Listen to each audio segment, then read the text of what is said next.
Yes. हाँ। सो हमारा important word है अविपश्चिता इस श्लोक का। Man with poor fund of knowledge, जो भक्त नहीं बनेंगे। वेदवादरतः, भक्त नहीं बनते। पांडवास वर नॉट वेदवादरतः, they were not supposed of followers of Vedas. कौन होते हैं? सुदक्षिण जैसे लोग होते हैं, पुरोहित जैसे लोग होते हैं। फिर काम आत्मना, उनके अंदर एक स्ट्रॉन्ग डिजायर आ जाती है। जरूरी नहीं कि बस अपना एंजॉयमेंट को लेकर, किसी को तंग करके भी आपकी एंजॉयमेंट हो सकती है। So desires of sense gratification. Next है स्वर्ग पराह। अब आप उस दिन पूछ रहे थे ना कि अरे वो जो राजा नृग था, उसको भगवान ने दर्शन दिए, फिर भी वो मुक्त कैसे नहीं हुआ?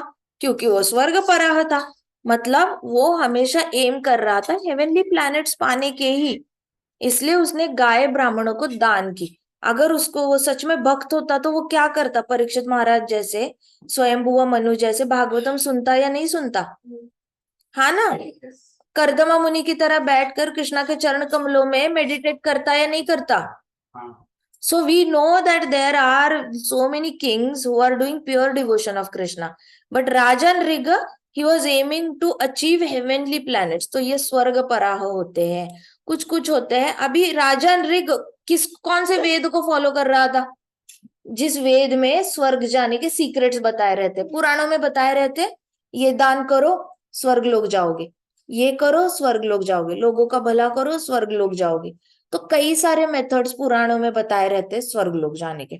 राजा Nriga was one of them. तो ऐसे ऐसे लोगों को क्या कहेंगे? कर्ण का भी वही डिजायर था, स्वर्ग लोक की प्राप्ति। सो ऐसे लोग क्या कहेंगे? स्वर्ग पराह। स्वर्ग पराह मतलब स्वर्ग के fans, they are fans of स्वर्ग लोक। उनको स्वर्ग में जाना है, दे आर एमिंग ओनली, उनके जीवन का लक्ष्य ये हेवन में जाना है। Everybody with me? जन्म कर्म फल प्रदान। अभी इससे क्या होता है? जन्म कर्म फल प्रदान मतलब क्या? जन्म भी अच्छा मिल जाता है, अच्छा कर्म भी मिल जाता है। मतलब आपको एक अच्छा जन्म मिल जाता है स्वर्ग लोक में, और आपने जो कर्म किया है, लाखों लाखों गाय दान की है, लाखों करोड़ों लोगों का भूखे पेट में कुछ खाना डाला है, लोगों का भला करा है, तो उसके आपको रिएक्शंस भी आएंगे। मतलब कहीं ना कहीं अच्छे फैमिली में ही आप जन्म लोगे। सो जन्म कर्म फल प्रदान हो जाता है। सो ये इसमें भी डिवोटी इंटरेस्टेड नहीं रहता। डिवोटी जब लोगों का भला करता है तो डिवोटी क्या समझता है? वो किसकी सेवा कर रहा है? कृष्णा की। नहीं तो अगर डिवोटी ने लोगों को मदद नहीं किया तो किसको उनकी जिम्मेदारी उठानी पड़ेगी?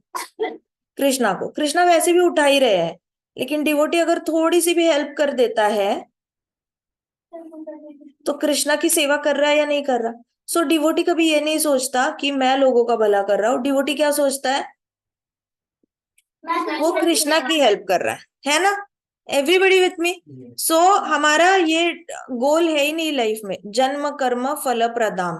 तो इस श्लोक में हमारे वापस ये डोंट्स आ जाते हैं। अभी तक हमने देखा कितने डोंट्स है। वी डोंट वांट पुष्पिताम वाचम, we don't want flowery words of Vedas, we also don't want to be अविपश्चिता, we don't want to be a person with poor fund of knowledge. हम नहीं चाहते कि हमारे पास ढेर सारा ज्ञान हो फिर भी हम बुद्धू कहलाए। Then we don't want Vedavadarataha Partha, Vedavadarataha. We don't want to be fake followers of Vedas. मतलब गलत इस्तेमाल नहीं करना है हमने वेद शास्त्रों का। फिर उसके बाद हमें क्या नहीं बनना है? कामात्मना भी बनना नहीं है। हमें अंधा नहीं हो जाना है इच्छाओं में। मुझे बदला लेना है, बदला लेना है, तो मैं बदला लेकर रहूंगा। कामात्मना, मुझे कार चाहिए, कार चाहिए, कार चाहिए, लेकर रहूंगा। कामात्मना, मुझे बहुत बड़ा महल चाहिए। कामात्मना, ऐसे करके मुझे पूरी दुनिया घूमनी है, पूरा अर्थ प्लैनेट घूमना है। कामात्मना। तो डिवोटी का ये भी नहीं होता। डिवोटी इज नेवर कामात्मना। फिर डिवोटी को स्वर्ग से कोई लेना देना नहीं होता। तो ये और एक डोंट है हमारे लिए, स्वर्ग परा। We are not interested in heavenly planets at all. फिर हमें क्या नहीं चाहिए? जन्म और कर्म फल प्रदान भी नहीं चाहिए। ना हमें अच्छा जन्म चाहिए, ना हमें अपने पुण्यों के रिजल्ट्स भी चाहिए। कृष्णा, हमारे पुण्यों के रिजल्ट्स हम पुण्य कर ही नहीं रहे, हम सब कुछ आपकी सेवा में अर्पित कर रहे हैं। ना हमारा पास कोई टैलेंट है, हमने सब उधारी में लिया है। टैलेंट भी आपका ही है, इंटेलिजेंस भी आपका ही दिया हुआ है। अगर थोड़ी सी अच्छी भावना है लोगों के लिए, वो भी आपकी ही दी हुई है। तो देखा जाए तो मेरा तो कुछ भी नहीं है, इसलिए I am not doing any पुण्य। All I am doing is I am serving you.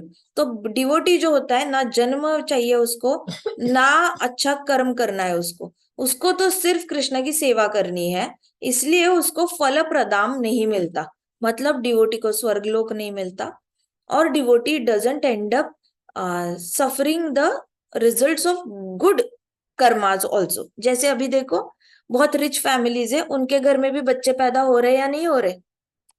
हो रहे हैं ना। इंडिया की सबसे रिच फैमिली है, उनमें ट्विंस पैदा हुए अभी। तो वो ट्विंस ने पिछले जन्म में क्या किया होगा? ढेर सारा दान धर्म और पुण्य किया होगा, तो उनको भुगतने के लिए आया ना, वापस ह्यूमन बॉडी लेके आए ना। भले ही रिच फैमिली में जन्म लिया है उन्होंने, लेकिन अपने माता के गर्भ में उनको छोटा सा जो गर्भ है माता का शेयर करना पड़ा या नहीं पड़ा? बाहर आके उन दोनों के पास बड़ी बड़ी नर्सरीज है खेलने के लिए, लेकिन पेट में तो छोटी सी बैग में दोनों ने शेयर किया ना जगह। तकलीफ से जाना पड़ा या नहीं जा पड़ा? हाँ। सो फल प्रदान, डिवोटी को फल प्रदान में कोई इंटरेस्ट नहीं होता, ना पुण्य कर्म में इंटरेस्ट होता है, ना उसका फल को एंजॉय करने में इंटरेस्ट होता है, क्योंकि डिवोटी को पता है कि नेक्स्ट जन्म में भी किसी ना किसी माता की गर्भ में जाकर, किसी भी स्त्री के गर्भ में जाकर मुझे उल्टा लटकना पड़ेगा, एक ऐसी सैक में उल्टा लटकना पड़ेगा, अंदर सारा white white white white glue glue होगा, और मेरे को वहीं पे अंधेरे में, माता अगर गरम गरम दूध पिएगी तो चटके लगेंगे, माता गरम गरम चाय पिएगी तो चटके लगेंगे, माता ने अगर अचार खाया तो खुजली होगी। इसलिए डिवोटी को फल प्रदान में इंटरेस्ट नहीं होता। तो ये हमारा एक बिगेस्ट डोंट हो गया कि we do not want to be under the category of जन्म कर्म फल प्रदान। ये कृष्णा क्यों बता रहे? कृष्णा अर्जुन को इसलिए बता रहे क्योंकि ये अर्जुन ने नहीं बनना है। कृष्णा ने क्लियरली बताया है, अर्जुन तुम इस कैटेगरी में मत फंसो, तुम जो बातें कर रहे हो शायद चांसेस आर कि तुम वेद सो कॉल्ड वेदवता वाद रता बनकर तुम हिमालय में जा सकते हो, तपस्या कर सकते हो, और अपने ब्रह्मरंध्र केंद्र से अपना शरीर तुम त्याग दोगे, लेकिन फिर भी तुम्हें क्या करना पड़ेगा? तुम्हें फल प्रदान करना पड़ेगा, मतलब तुम्हें किसी ना किसी माता के गर्भ में सत्यलोक में भी जाना पड़ेगा। जनलोक भी पहुंच गए, तुम अगर ब्रह्मलोक भी पहुंच गए, किसी ना किसी स्त्री के तुम्हें गर्भ में जाना ही जाना है, लटकना ही है 9 महीने के लिए उल्टा। And then you have to again suffer the, क्या क्या सफर करना पड़ेगा आपको? जन्म मृत्यु जरा व्याधि। कृष्णा इज क्लियरली टेलिंग कि कोई इंटरेस्ट नहीं है अर्जुन, तुम जो वेदों के मेरे सामने आर्ग्यूमेंट्स पुट कर रहे हो ना, तुम ऐसे लग रहे हो जैसे तुम अविपश्चिता हो, ऐसे लग रहे हो जैसे तुम वेदवाद रता हो, ऐसे लग रहा है जैसे कामात्मा अनह हो गए, मतलब काम में अंधे हो गए हो। तुम्हें तो बस अपनी इंद्रिय तृप्ति की पड़ी है कि मैं अकेला जाऊं, अपना मेडिटेट करूं, मैं अपनी मुक्ति करूं, मैं नर्क से बचूं, मैं अपने मैं, और उसके लिए तुम बहुत सारे आर्ग्यूमेंट्स दे रहे हो कि लोगों का भला करना चाहता हूं, मैं खून नहीं करना चाहता, लेकिन सब के पीछे तुम्हारा ओरिजिनल इंटेंशन अर्जुन यही है कि तुम्हें कामात मनाह हो गए हो अर्जुन, तुम पूरी तरह अपने डिजायर में अंधे हो गए हो कि तुम्हें अपनी ही पड़ी है, तुमने अकेले जाकर सिर्फ अपना तुम सोच रहे हो। So Krishna is indirectly telling Arjuna कि ये जो लोग होते हैं शास्त्रों के मीठे मीठे शब्दों को ये हो जाते हैं, पूरी तरह भूल जाते हैं, तो उनमें से तुम एक्ट कर रहे हो वैसे। तो हमें हमें पता चलता है कृष्ण अगर अर्जुन को बता रहे हैं तो हमें भी बता रहे हैं कि हमने भी ये सारे काम नहीं करने हैं। नेक्स्ट इज क्रिया विशेष, पंपस सेरेमनीज। तो लोगों को बहुत ज्यादा एंजॉयमेंट करना पसंद होता है। अगर छोटी सी छोटा सा, अभी देखो आप खुद देखो कलयुग में बर्थडेज को कितना इंपॉर्टेंस है।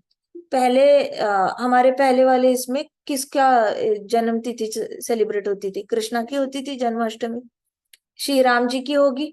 सो जो महान महान है सबकी उनकी होती थी। अभी एरा गहरा जिसने कोई तीर नहीं मारा उसका भी मैंडेटरी हो जाता है बर्थडे सेलिब्रेट करना। And we are being born in Kalyug, yet we are wanting pompous ceremonies for birthdays also. Now that is something again acting like a what? अविपश्चिता। अगेन इट इज अविपश्चिता, क्योंकि कामात मना कंट्रोल नहीं हो रहा है, डिजायर है, पार्टी चाहिए, एंजॉय करना है, एंजॉय करना है, तो पॉम्पस सेरेमनी चाहिए, पॉम्पस सेरेमनी चाहिए। जबकि कृष्णा सेकंड चैप्टर में ऑलरेडी बता चुके हैं कि सुख सुख और दुख को आपको सहना पड़ता है, तम स्थितिक्षस्व भारता। अभी नेक्स्ट वर्ड है हमारे लिए भोग। भोग का और डिवोटी का इतना ही कनेक्शन है कि डिवोटी कृष्णा को भोग लगाता है। डिवोटी भोग करता नहीं है, डिवोटी क्या करता है, भोग लगाता है। So again this is a don't for us कि भोग नहीं करना है। भोग ऐश्वर्य, तो ऐश्वर्य किसी के पास पैसे होंगे, किसी के पास सोना होगा, जो भी एक्स्ट्रा होगा, कुछ भी होगा, उस ऐश्वर्य को भोगना नहीं है, कृष्ण की सेवा में लगाना है। कार होगी तो कार को यूज करो किसी ना किसी भक्ति के रूप में, घर को यूज करो भक्ति मार्ग में, आपके पास बैंक में कुछ होगा उसको यूज करो। जब आप सब बच्चे बड़े हो जाओगे, सो आपने ज्ञान है उसको भी आपने यूज करना है लोगों की मदद करने में और कृष्णा की सेवा करने में। इस तरीके से भोग से आप अपने आप को बचा सकते हो। सो ट्रांसलेशन में प्रभुपाद कहते हैं कि जिनके पास बहुत कम नॉलेज होता है ना, मतलब जो जेन्युइनली पढ़ते नहीं है बचपन से, they really are not interested in any kind of knowledge gaining, उनको इंटरेस्ट ही नहीं है नॉलेज गेन करने में, तो वो टेम्पररी सॉल्यूशंस देखते हैं। ओ हो पैसे कम पड़ गए, चलो चलो चलो इसका पठन कर लो, एक छोटी बुकलेट आती है मार्केट में, वो पढ़ो, उसके हिसाब से घर में पूजा ऑर्गेनाइज करो, ये सामान लाओ वो सामान लाओ और उसको ऑर्गेनाइज करो, छोटा सा बुकलेट पढ़ो, दिया लगाओ, हाँ चलो हमारी इच्छा पूरी हो जाएगी।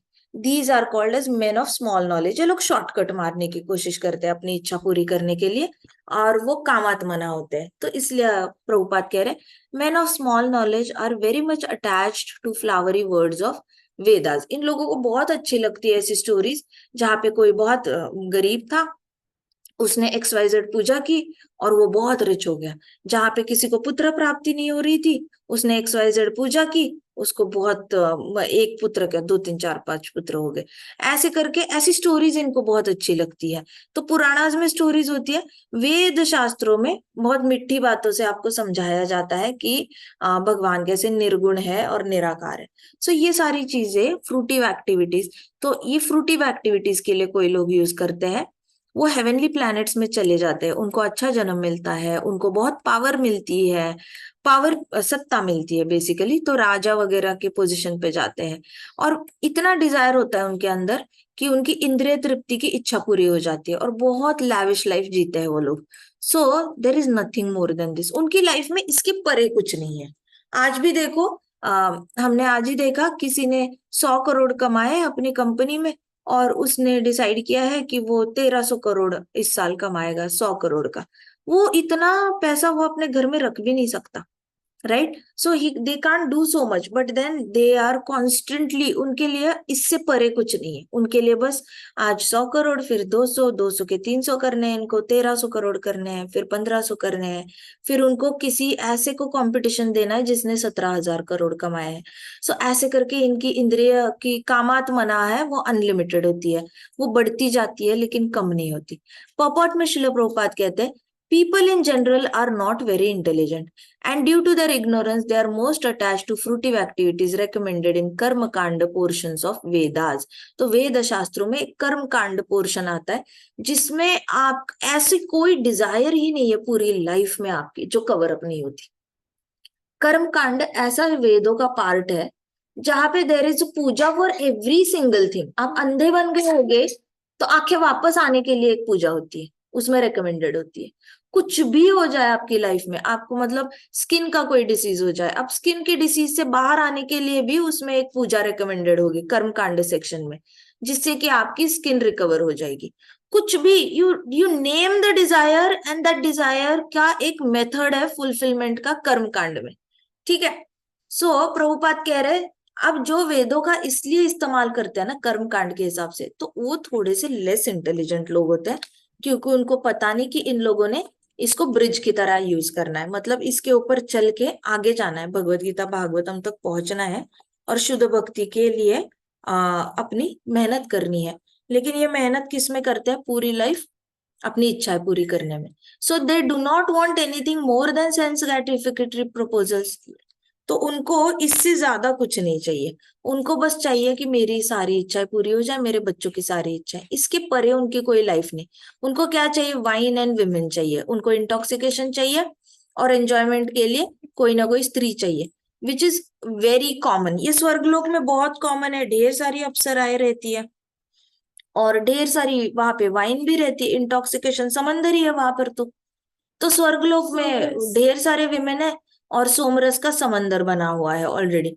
तो मटेरियल ऑपुलेंस तो स्वर्गलोक में भी है, इनको इसके परे कुछ नहीं चाहिए होता। इसलिए भक्त कहते हैं, हे कृष्णा गलती से भी मुझे स्वर्गलोक मत देना, क्योंकि स्वर्गलोक में वाइन और वुमन तो मिलेगी लेकिन आचार्य नहीं मिलेंगे। No devotee wants to go to स्वर्गलोका।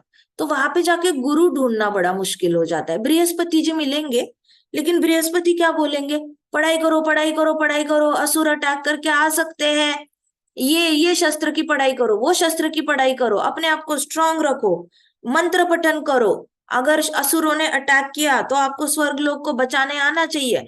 अच्छा, स्वर्गलोक कोई एक प्लैनेट तो होता नहीं, स्वर्गलोक is a combination of unlimited planets. Her planet का एक देवता होता है।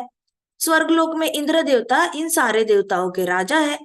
सो असुर कोई एक प्लैनेट पे अटैक करके तो नहीं आते ना, असुर तो सारे ही प्लैनेट्स पे अटैक करके आते हैं। तो सारी देवताओं को अपने गार्ड्स हाई रखने पड़ते हैं। तो उनकी ट्रेनिंग की जिम्मेदारी किसको दी है, बृहस्पति को, कि इनको आप संस्कृत के श्लोक सिखाओ जिससे कि वो कोई भी वेपन जो है वो इन्वोक कर पाए मन में वो मंत्र बोलकर। तो आपको बृहस्पति मिलेंगे जो आपकी आर्मी की तरह ट्रेनिंग में बहुत ज्यादा मोटिवेट करेंगे आपको, लेकिन आपको भक्त नहीं मिलेंगे, आचार्य नहीं मिलेंगे जो आपको बोलेंगे कि कृष्णा की भक्ति करो। सो होगा क्या, वहां पे वाइन होगी, विमेन होगी, और वैसे भी इंटॉक्सिकेशन करने वाला इंसान ना सोता ही रहता है, डिजी डिजी रहता है।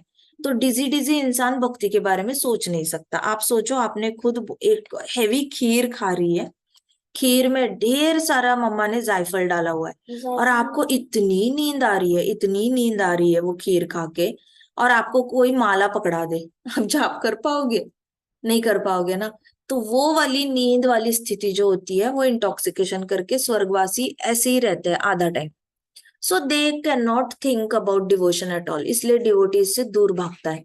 तो यहाँ पे प्रभुपाद कह रहे हैं कि ये जो लोग है ना, नॉट वेरी इंटेलिजेंट लोग, मतलब कम बुद्धि वाले लोग, इनको इसके परे कुछ नहीं चाहिए, उनको वाइन और वुमन चाहिए, दैट्स ऑल।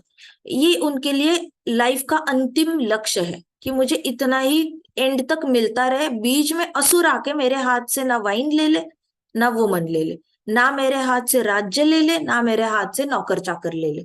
सो इनका, उनको ब्यूटी भी गिव अप नहीं करनी है, खैर उनको कुछ भी गिव अप नहीं करना, बच्चे भी नहीं गिव अप करने, फैमिली भी गिव अप नहीं करनी, कुछ भी नहीं, they want everything till the time. So in the Vedas, many sacrifices are recommended for elevation to heavenly planets, especially Jyotishthoma sacrifices.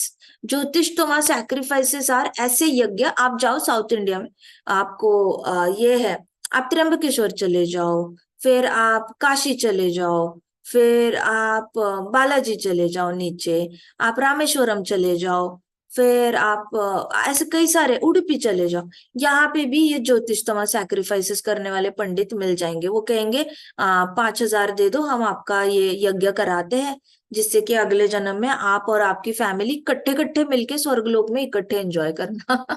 तो लोग कहते हैं 5,000 दिए, पर हेड 5,000, तो स्वर्गलोक की फी कितनी हुई, 4 की फैमिली हुई तो कितने का यज्ञ हुआ, पर हेड 5,000। अभी 4 की फैमिली को स्वर्ग में सीट बुक करनी है, उसका यज्ञ तो कितने पैसे हुए, अच्छा 20,000। अच्छा, 4 पंडित बैठ के करेंगे, हर पंडित को अलग से भी दान करना पड़ेगा, 10,000 तो कितना हुआ, 40,000, तो टोटल कितना हुआ, 60,000 हुआ, हाँ या ना। अच्छा, ये करेंगे and then they will perform such kind of yajna, जिससे कि क्या होगा, आपको थोड़ी बहुत गारंटी हो जाती है कि आप स्वर्गलोक में जा सकते हो। फिर इनको निकलते वक्त बोला जाएगा कि हमने तो अभी गाड़ी स्टार्ट करके दी है, आपने ये गाड़ी आगे चलाते रहना है। आपका हर साल जो है इस दिन पर दान आना चाहिए, आपने दिया हुआ दान, हम चावल खरीदेंगे, हम ये खरीदेंगे वो खरीदेंगे, और आप नहीं आए दुबई से, अमेरिका से या स्विट्जरलैंड सिंगापुर से तो भी चलेगा, आप इतने दूर इंडिया में ही दूसरे स्टेट में हो तो भी मत आओ। आप क्या करो, बस वहां से पैसे भेज दो, हम आपके परिवार के नाम का यज्ञ करेंगे। तो एवरी ईयर मेंटेनेंस का 60,000, कभी 80,000, कभी 1 लाख जाएगा, and that's how they achieve स्वर्गलोक। अंडरस्टूड। सो कर्म कांड जो पार्ट है वेदों का, उस कर्म कांड के पार्ट में they use such kind of methods. In fact, it is stated that anyone desiring elevation to heavenly planets must perform these sacrifices. In fact, कहा जाता है कि जिसको भी डिजायर है स्वर्गलोक में एंजॉय करने की, उसने ये यज्ञ तो करना ही चाहिए, ज्योतिषोमा यज्ञ. And men with poor fund of knowledge think that this is the whole purpose of Vedic wisdom. तो जिनके पास कम ज्ञान होता है, इनको लगता है कि अरे वेद शास्त्र बने किस लिए है, हमारे लिए तो बने हैं, भगवान चाहते हैं हम आनंदी रहे, इसलिए हम इसका फायदा उठाएंगे. आप मुंबई जाओ, मुंबई में एक कोई तो एक गणेश जी है, वो बहुत पॉपुलर है, उनका नाम याद नहीं आ रहा मुझे, क्या गणेश जी, कौन से गणेश जी बहुत फेमस है, इलेक्शन जितवाते हैं लोगों को, कौन है? लालबागचा राजा माताजी, लालबागचा राजा. हाँ हाँ, ऐसा कोई एक गणेश जी है, लाल गणपति. तो उनके यहाँ पे जाके ये वाले यज्ञ होते हैं, और वहां पे सबका एक ही एजेंडा होता है कि हमें एंजॉयमेंट चाहिए, और अगले जन्म में भी स्वर्ग चाहिए हमें, इधर की अर्थ की एंजॉयमेंट नहीं चाहिए, हमें स्वर्ग की एंजॉयमेंट चाहिए. सो जिसको चाहिए वो करे. It is very difficult for such inexperienced persons to be determined in Krishna consciousness. ऐसा एकदम ही इंसान जिसको अंदर से ही स्ट्रॉन्ग डिजायर है, स्ट्रॉन्ग इच्छा है, कामात्मना हो गया है, कि जिसको सच में अगले जन्म में स्वर्ग में जाकर एंजॉय करना है, उसको आप कृष्णा कॉन्शियसनेस में स्थित करना बहुत मुश्किल है. It is very difficult. Determined मतलब वो संकल्प नहीं ले सकता भक्ति का, क्योंकि भक्ति में कोई एंजॉयमेंट करने के लिए आता नहीं है. पहली बात तो भक्ति में आते हैं तो सेवा करने के लिए आते हैं, लेकिन ऐसे लोगों को आप भक्ति में लाना बहुत मुश्किल है. वैसे और एक धर्म है, वहां पे वो लोग कहते हैं कि अगर आप ये करोगे वो करोगे तो आपको स्वर्ग में मिलेगा, बहुत सारी विमेन मिलेंगी आपको, और बहुत सारा आप एंजॉय कर पाओगे. तो ऐसे कई सारे धर्म पूरी तरह स्वर्ग का लालच देकर भी बने हुए हैं, ढेर सारे, और वो खून खराबा भी करते हैं. तो ऐसे भी बहुत धर्म है जिनको लगता है कि दूसरे को मारने से उनको स्वर्गलोक की प्राप्ति होगी. सो ऐसे मिसअंडरस्टैंडिंग भी हो चुकी है कई सारी. बट ऐसे लोगों को भक्ति में लाना बहुत मुश्किल है, क्योंकि इनकी वासना ही बहुत ज्यादा स्ट्रांग है कि मुझे स्वर्ग जाना है, मुझे एंजॉय करना है. Okay, so as fools are attached to the flower of poisonous trees without knowing results of such attraction, unenlightened men are attracted to heavenly opulence and sense enjoyment. तो जैसे एक मूर्ख इंसान होता है, एक मूर्ख होता है, वो पॉइजनस ट्री से अटैच हो जाता है ना. कुछ कुछ मधुमक्खियां होती, मधुमक्खी नहीं कहेंगे उसको, कुछ फ्लाईज होती है, उनको क्या लगता है ना कि एक फ्लावर होता है धतूरा प्लांट, पता है आपको धतूरा प्लांट, वो पॉइजनस होता है. तो कुछ मकोड़े होते हैं, उनको क्या लगता है ये बड़ा सुंदर लग रहा है, बड़ा सुंदर लग रहा है, व्हाइट व्हाइट लग रहा है, इसलिए जाते हैं, और उनको पता ही नहीं होता कि उसके सरफेस पे विष लगा है. तो जैसे ही वो उस पर टच करते हैं और उसमें से रस ऐसे खाने का या पीने का ट्राई करते हैं, they are dead on the spot. तो प्रभुपाद किससे कंपेयर कर रहे हैं, हमें उन मकोड़ों से कंपेयर कर रहे हैं, कि जहाँ पे हम लोगों को पता ही नहीं है कि ये पॉइजनस ट्री है. स्वर्ग तो पॉइजनस है ना, वहां पे तो जाके पॉइजन ही पीना पड़ेगा, और कृष्ण भक्ति तो मिलनी नहीं है. तो वैसे कुछ अनइंटेलिजेंट लोग हैं, मूर्ख लोग हैं, जो स्वर्ग की प्राप्ति करने के लिए बहुत ज्यादा अटैच रहते हैं. In the Karmakanda section of Vedas it is said अपाम सोमम अमृता अभुम एंड अक्षयम हा वै चातुर्मास्य यजिन यज्ञः सुकृताम भवति. So, in other words, those who perform 4 month penances become eligible to drink सोमरस. लो कर लो बात. देखो कर्म कांड में तो जिसको सोमरस चाहिए उसके लिए भी मेथड बताई गई है कि आप 4 महीने जो है तपस्या करो, चातुर्मास में तपस्या करो, और आपको क्या मिलेगा, ढेर सारा सोमरस. तो आपको पता है जब आप अलग अलग इंडिया में बहुत सारे होली प्लेसेस है, वहां पे वॉक करते हुए अलग अलग देवताओं के डिवोटीज वॉक कर रहे होते हैं, नॉट कृष्णा डिवोटीज बट दूसरे देवताओं के जो डिवोटीज है, वो वॉक करते हैं, वॉक करते करते अपने भगवान के मंदिर की ओर वॉक करते हैं चातुर्मास में. और उनका एक ही एजेंडा होता है. क्या एजेंडा होता है, अगले जन्म में उनको ढेर सारा सोमरस पीने को मिले, क्योंकि इस जन्म में दे कांट अफोर्ड इट, उनके पास इतनी लक्ष्मी नहीं है कि वो खरीद के पी सकते हैं. सो उनका एजेंडा ये होता है. तो कर्म कांड में इनके लिए भी सोल्यूशन दिया गया है कि आपको बहुत सारा सोमरस चाहिए तो आप 4 महीने तपस्या करो, आप एलिजिबल बन जाओगे ढेर सारा सोमरस बेवरेज पीने के लिए. Become immortal and happy for ever. तो आपको अमर बनने के लिए, हैप्पी रहने के लिए ये काम आएगा। इमोर्टल मतलब नॉट एक्चुअली इमोर्टल, इमोर्टल तो सिर्फ कृष्ण भगवान है, आत्मा ही इमोर्टल है वैसे देखा जाए तो। लेकिन स्वर्गलोक में हमारी लाइफ स्पैन कलयुग की 1 लाख है, तो सोचो स्वर्गलोक में सतयुग की लाइफ स्पैन 10 लाख ईयर्स होती है। फिर कलयुग में अभी भी स्वर्गलोकवासी जो है वहां पे अप्सराएं हैं, देवता लोग हैं, वो 1 लाख आयु लाइफ जी रहे हैं। तो इनकी लाइफ बहुत लंबी है और इनको बुढ़ापा नहीं होता, उनको ब्लेसिंग है, ये कभी बूढ़े नहीं होंगे। तो ये पूरी लाइफ यंग रहते हैं, ब्यूटीफुल रहते हैं, और इनको बस 2 ही पनिशमेंट दी गई है, इनको जन्मना पड़ेगा और इनको मरना पड़ेगा। इनको बीच में बुढ़ापा नहीं आता और बीच में बीमारियां नहीं आती। तो इनको 2 से मुक्ति मिली है ऊपर। तो इसलिए उनको लगता है कि अरे हम लोग हमेशा हैप्पी रहते हैं, हमें कभी कहीं दर्द ही नहीं होता। तो उनको हैप्पीनेस फील होती रहती है, मेरी बॉडी हेल्दी है, हेल्दी है, हेल्दी है, दर्द नहीं होता। उसके बाद उनको कभी ये भी नहीं होता ना, बॉडी बूढ़ी नहीं होती उनकी, no disease and no old age. So they think that this is only happiness. उनको पता नहीं कि जन्म लेते वक्त किसी के पेट में जाके उल्टा लटकना मिजरेबल है 9 महीने के लिए। उसके बाद वापस मच्छर काटेंगे, ये काटेंगे, वो काटेंगे। So even on this earth some are very eager to have somras. आपने पता ही है बहुत ज्यादा रिहेबिलिटेशन सेंटर्स है इंडिया में। तो कई सारे लोगों को सोमरस बहुत इंटरेस्ट रहता है, and they want to become strong and fit to enjoy sense gratification. तो कई सारे लोगों का एजेंडा ही रहता है कि मैंने बहुत फिट बनना है, बहुत स्ट्रांग बनना है एंजॉय करने के लिए। I give you an example. एक गृहस्थ थे, उनको स्मोकिंग से बहुत ज्यादा एडिक्शन था, तो उनको स्मोक करने का बहुत मन करता था। तो उन्होंने हर रोज क्या करना, ट्रेडमिल पे 2 घंटे दौड़ना। तो क्यों दौड़ना? क्योंकि जितना भी उन्होंने दिन में 4-5 सिगरेट जो उन्होंने इनहेल की है, वो लंग्स में जाके स्टोर हो जाता है।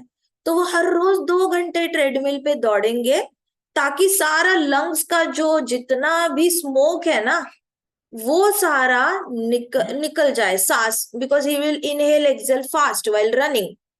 अब वो इतना दौड़ेंगे, इतना दौड़ेंगे कि उनको लगे, उनको अपनी माइंड में उन्होंने एक गेम बना ली थी कि मैं इतना दौड़ूंगा, इतनी सांस इनहेल एक्सेल करूंगा कि मैंने एक दिन पहले जितना भी स्मोक लिया है वो मैं लंग्स से बाहर निकालूंगा। उनको इतना कॉमन सेंस नहीं है कि कार्बन मोनोऑक्साइड लंग्स के अंदर चिपकता है। लंग्स के अंदर थोड़ी गीली गीली सतह होती है लंग्स में, जैसे बलून के अंदर आप क्या लगा दो, ग्लू लगा दो, ऐसे जेली लगा दो, तो जेली के ऊपर स्मोक चिपकेगा या नहीं चिपकेगा? तो वैसे ही लंग्स के अंदर स्मोक चिपक जाता है, वो कोई गैस फॉर्म में नहीं होता, वो सेटल हो जाता है पार्टिकल्स फॉर्म में। और ये भाई साहब निकले हैं हर रोज ट्रेडमिल पे 2 घंटा दौड़ने के लिए। उनको लग रहा है वो लंग्स साफ कर रहे हैं। उनको किसी डॉक्टर ने, ऊपर से डॉक्टर ने बोला था उनको कि आपको करना है स्मोक तो करो, लेकिन आप दौड़ो, इससे आपकी आयु लंबी होगी। तो अभी उनको तो खुला सर्टिफिकेट मिल गया कि yes I can smoke but provided I should run. तो प्रभुपाद जो बता रहे हैं ना, प्रभुपाद कभी भी ऐसे गलत नहीं बताते भगवत गीता में। प्रभुपाद का एक एक वर्ड पोटेंट है। प्रभुपाद जो भी पपॉट में बोलते हैं ना, एक एक वर्ड में सच्चाई है। आपको कलयुग में भी सच्चाई मिलेगी, हर युग में सच्चाई। तो ऐसे लोग हैं जिनको स्ट्रॉन्ग एंड फिट बनना है, क्यों? ताकि वो ज्यादा एंजॉय कर पाए। समझ में आ रहा है? एग्जाम्पल से आ गया सबको समझ में बच्चों? Everybody is understanding? यस माता जी। चलो शाबाश।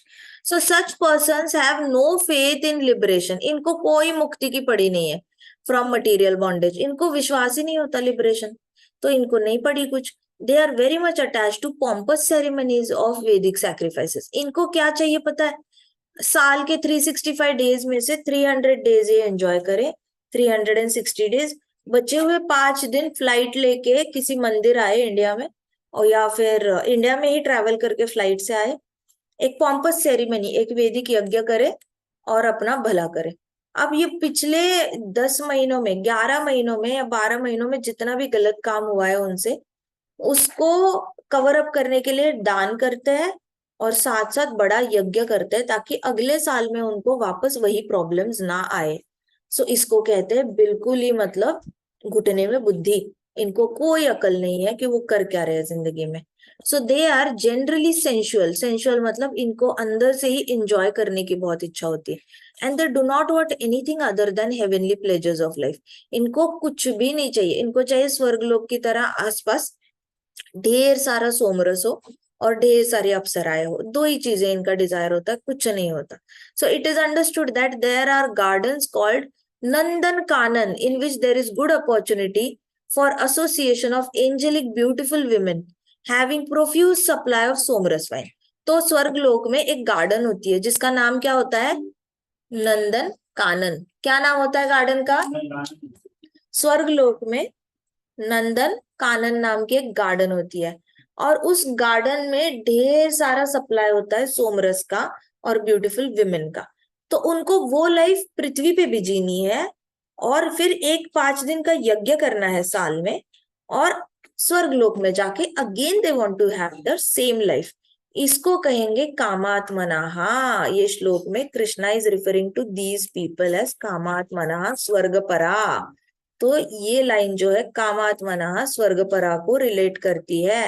नंदन Kanan, association of beautiful women and abundant supply of somaras.